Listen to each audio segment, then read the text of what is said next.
Hi guys, how are you? So welcome to my channel. My name is Mumina.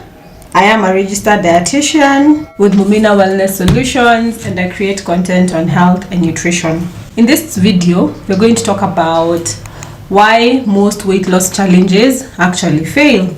If you're here and you've tried any weight loss challenge, kindly let me know in the comment section how that went, if you actually saw the results, and if you didn't achieve any of your results, also let me know in the comment section so that we can build up on that, because at the end of the day, my main goal is to ensure that you are eating healthy, you're moving more, and you're living the best metabolic life possible. Most of the people that I work with or that I have come across have actually tried the short-term weight loss strategies like 30 days of no carbohydrates, 30 days of physical movement. Unfortunately, for most of you, you will notice that once you stop or once you go back to your habits, the weight comes in plenty, and sometimes it becomes even more harder to lose it than it was before. So this is what we call fad diet, or the yo-yo dieting culture that has actually been established due to this perceived nature that people have to be skinny. We all understand the importance of having good weight for height, reducing fat storages in our body because of our organs, body muscles, body compositions and such. If you don't know that, I'll definitely do a video on physical assessment to promote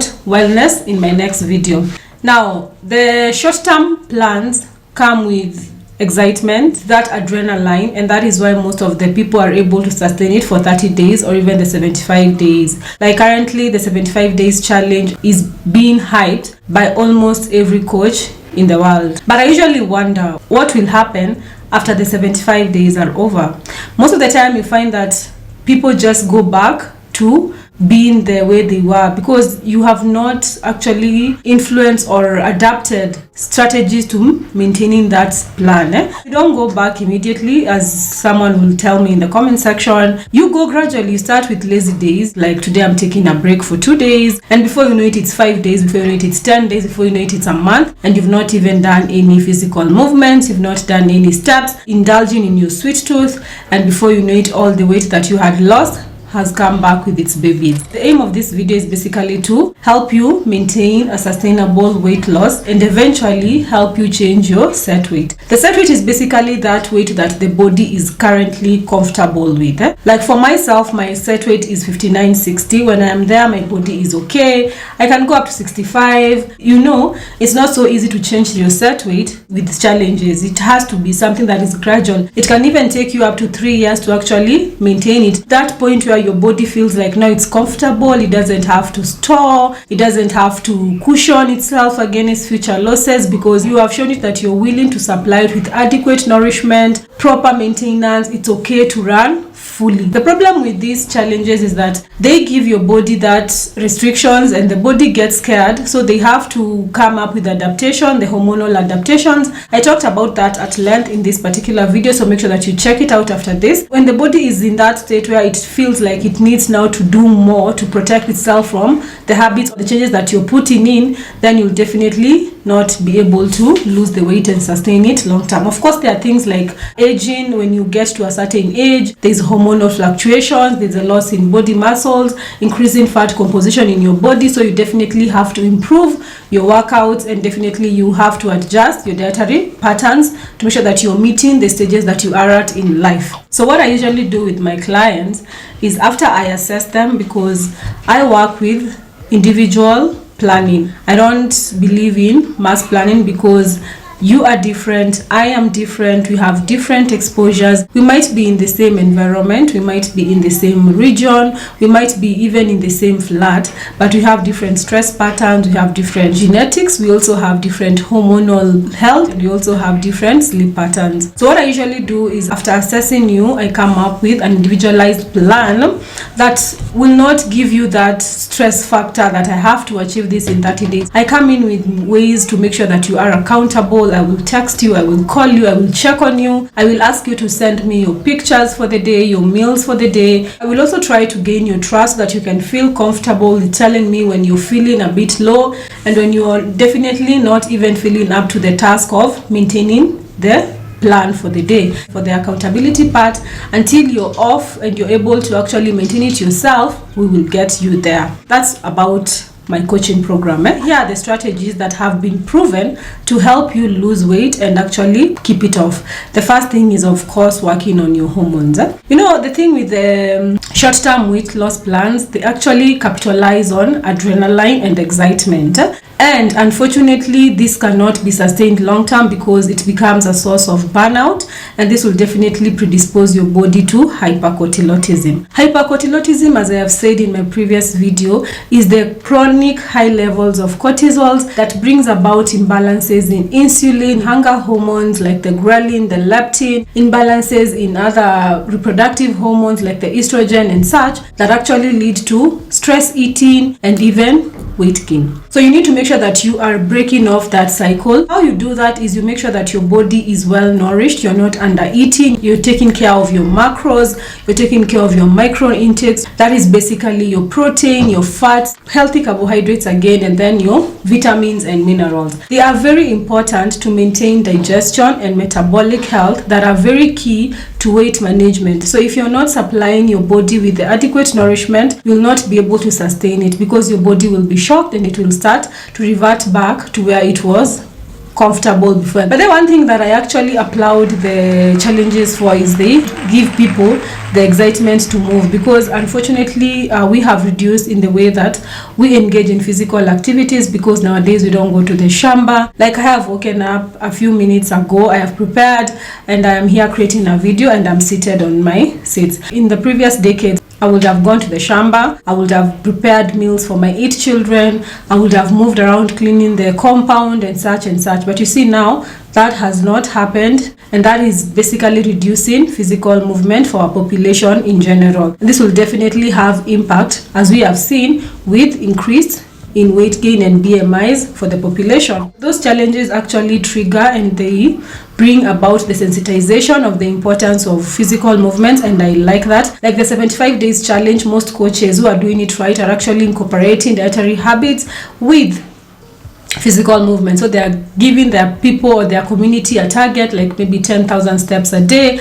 or 5,000 steps a day. But the problem is they don't work with the graduality. You know, the body needs to be cushioned slowly by slowly, pole pole. If you want your people to be at 30 minutes or 40 minutes physical workouts at the end of the 75 days challenge, let them start with 10 minutes or even 5 minutes, then gradually work into 10 minutes, 15, 20, 30. Like in my October challenge physical movement, I was doing 10 minutes of skipping rope and then 100 squats. Now for the November, because we're in November, today is 1st of November, I'm going to challenge you guys to do 20 minutes of skipping rope or 20 minutes of any kind of physical movement. You can walk for 20 minutes, you can jog for 20 minutes, you can skip rope for 20 minutes, and then you do squats. I want you to do 100 squats with weights, like whereby you're working both the upper and the lower body. That will not even take you 30 minutes, by the way. If you are in that starting phase, do not start with like intense workouts, because it will not be sustainable. You will hate the gym, you will hate your trainer, you will hate your nutritionist, and you will even hate your coach. Back on the sustainable weight loss, hormones is basically sleep and stress management. Do things like yoga, like it's the sunny season, like right now it's 9:14.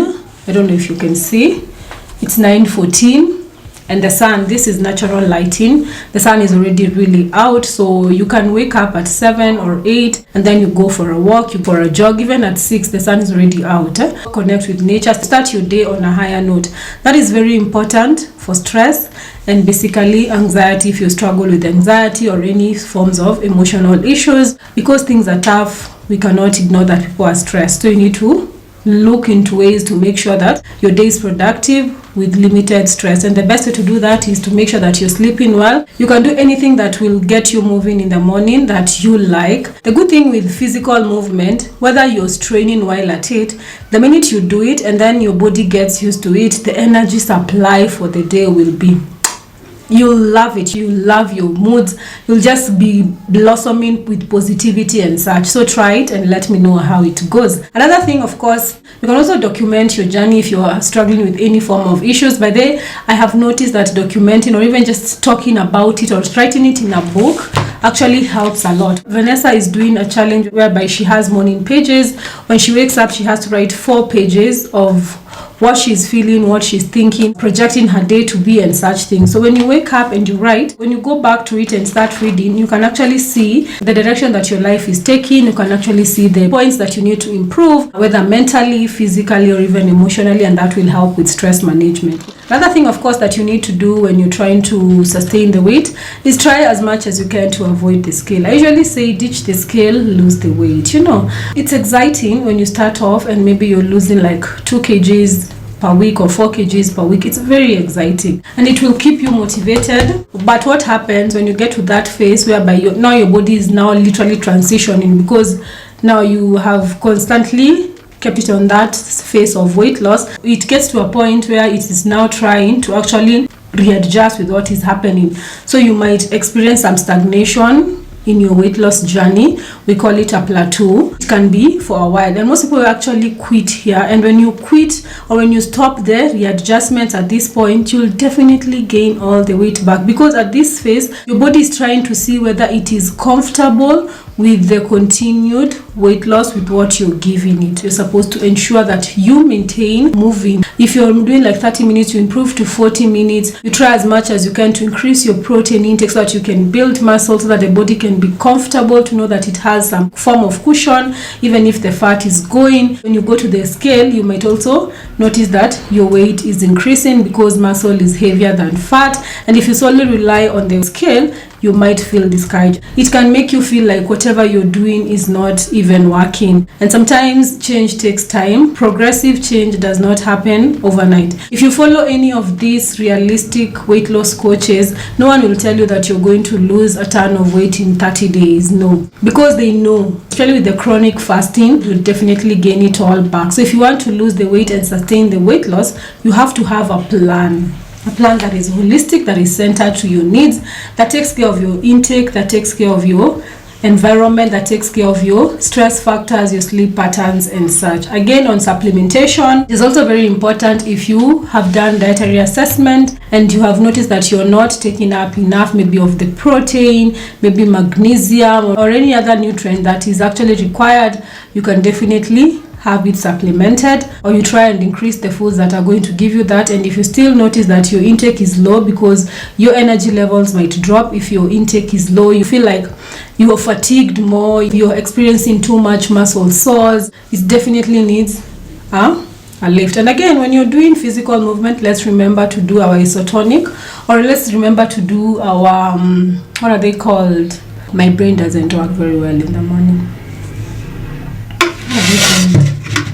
The potassium, sodium, magnesium, calcium. Let's remember to do our iron intakes well. That is basically potassium, magnesium, sodium, phosphorus, chlorides and such. That is basically hydration. Hydration is very important when you're trying to lose weight. First, it helps reduce with the hunger pangs that can be so extreme because the body is trying to fight back.